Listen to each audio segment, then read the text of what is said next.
একটি দেশ তখনই উন্নত হয় যখন সেই দেশের সবচেয়ে বুদ্ধিমান আর দক্ষ মানুষগুলো দেশের জন্য কাজ করে। কিন্তু আমাদের দেশের বাস্তবতা ঠিক উল্টো। প্রতি বছর হাজার হাজার ডাক্তার, ইঞ্জিনিয়ার, গবেষক আর মেধাবী শিক্ষার্থীরা দেশ ছেড়ে চলে যাচ্ছেন এবং তাদের বড় একটা অংশ আর কোনোদিন ফিরে আসছে না। একেই আমরা সহজ ভাষায় বলি ব্রেইন ড্রেন বা মেধা পাচার। আমরা যখন মেধা পাচার নিয়ে কথা বলি তখন অনেকের মনেই প্রশ্ন জাগে, এতে আসলে দোষ কার? যারা চলে যাচ্ছে তাদের, নাকি যারা তাদের ধরে রাখতে পারছে না তাদের?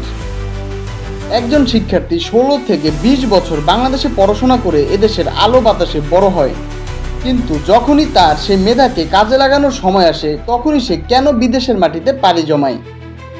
এর পেছনে লুকিয়ে আছে অনেকগুলো তিতা সত্য। মেধা পাচারের প্রথম এবং প্রধান কারণ হলো উপযুক্ত কর্মসংস্থানের অভাব। একজন মেধাবী শিক্ষার্থী যখন হাড়ভাঙা খাটুনি দিয়ে তার পড়ালেখা শেষ করে বের হয় তখন সে চায় তার যোগ্যতার সঠিক মূল্যায়ন। কিন্তু আমাদের দেশের চাকরির বাজারে মেধার চেয়ে মামা, চাচা বা রাজনৈতিক প্রভাবই বেশি কাজ করে। যোগ্য মানুষটি যখন দেখে তার চেয়ে কম যোগ্যতা সম্পন্ন কোনো ব্যক্তি প্রভাব খাটিয়ে জায়গা মতো বসে আছে তখন সে হতাশ হয়ে বিদেশের কথা ভাবতে শুরু করে। দ্বিতীয়ত, আমাদের দেশের গবেষণা বা রিসার্চ কেন্দ্রগুলো খুবই দুর্বল। একজন বিজ্ঞানী বা গবেষক যদি তার কাজের জন্য প্রয়োজনীয় ল্যাবরেটরি, ফান্ডিং বা পরিবেশ না পায় তবে তিনি সেখানে কিভাবে কাজ করবে? উন্নত দেশগুলো এই মেধাবীদের দুহাত বাড়িয়ে ডাকে।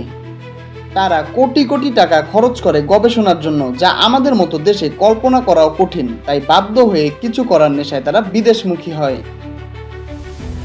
আর্থিক নিরাপত্তা বা স্যালারি স্ট্রাকচার এখানে বড় ভূমিকা পালন করে।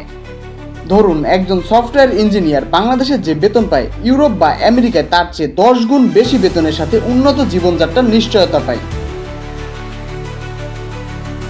জীবন তো একটাই, আর তাই সবাই চায় নিজের এবং পরিবারের জন্য একটা ভালো ভবিষ্যৎ নিশ্চিত করতে। যখন দেশ থেকে সেই আর্থিক সচ্ছলতা পাওয়া সম্ভব হয় না তখন দেশপ্রেমের চেয়ে পেটের দায় আর ভবিষ্যৎ গড়ার চিন্তা বড় হয়ে দাঁড়ায়।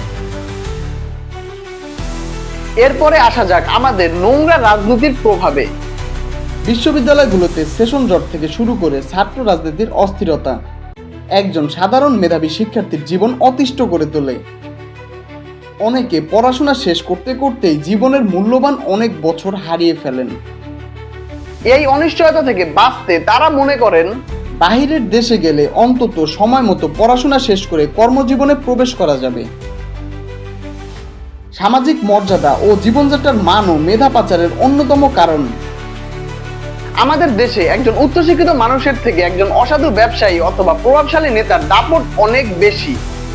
গুণী মানুষের কদর যেখানে কম সেখানে মেধা অবশ্যই টিকতে পারবে না।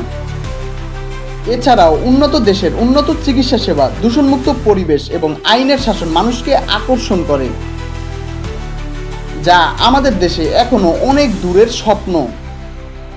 পারিবারিক চাপও কিন্তু কম নয়। আজকাল অনেকেই মনে করেন সন্তান বিদেশে যাওয়া মানে বংশের নাম উজ্জ্বল করা। পাড়া প্রতিবেশী বা আত্মীয় স্বজনের কাছে গর্ব করার জন্য অনেকে অনেক সময় মেধাবী সন্তানদের বিদেশে পাঠিয়ে দেয়।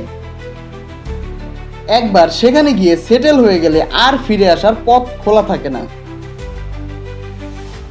এভাবেই আমরা এক একটি উজ্জ্বল নক্ষত্রকে চিরতরে হারিয়ে ফেলি। এই মেধা পাচারের ফলাফল আসলে কি? ফলাফল হলো দেশ মেধাশূন্য হয়ে পড়ছে। আমাদের ট্যাক্সের টাকায় যাদের ডাক্তার বা ইঞ্জিনিয়ার বানানো হচ্ছে তাদের সেবা ভোগ করছে অন্য দেশের জনগণ। আমরা পিছিয়ে পড়েছি প্রযুক্তিতে, শিক্ষায় এবং উদ্ভাবনী চিন্তায়। দেশের গুরুত্বপূর্ণ নীতি নির্ধারণী জায়গায় যখন যোগ্য মানুষ থাকে না তখন দেশ ভুল পথে পরিচালিত হবে, এটাই স্বাভাবিক। এখন প্রশ্ন হলো, এর সমাধান কি? সমাধান আসলে রাতারাতি সম্ভব নয়। রাষ্ট্রকে আগে মেধাবীদের মূল্যায়ন করতে শিখতে হবে।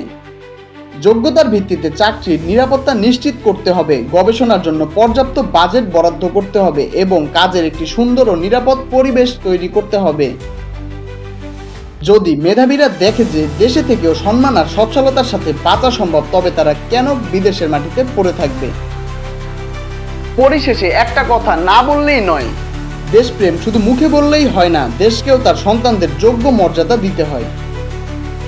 আমরা যদি এখনো মেধা পাচার রোধে কঠোর পদক্ষেপ না নেই তবে ভবিষ্যতে দেশ চালানোর মতো দক্ষ মানুষ খুঁজে পাওয়া কঠিন হয়ে যাবে।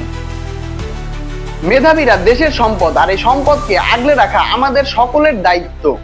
আজ এখানেই শেষ করছি। বাংলাদেশের মেধা পাচার নিয়ে আপনার মতামত অবশ্যই কমেন্টে জানাবেন। ভিডিওটা ভালো লাগলে লাইক করে চ্যানেলটা অবশ্যই সাবস্ক্রাইব করে রাখবেন।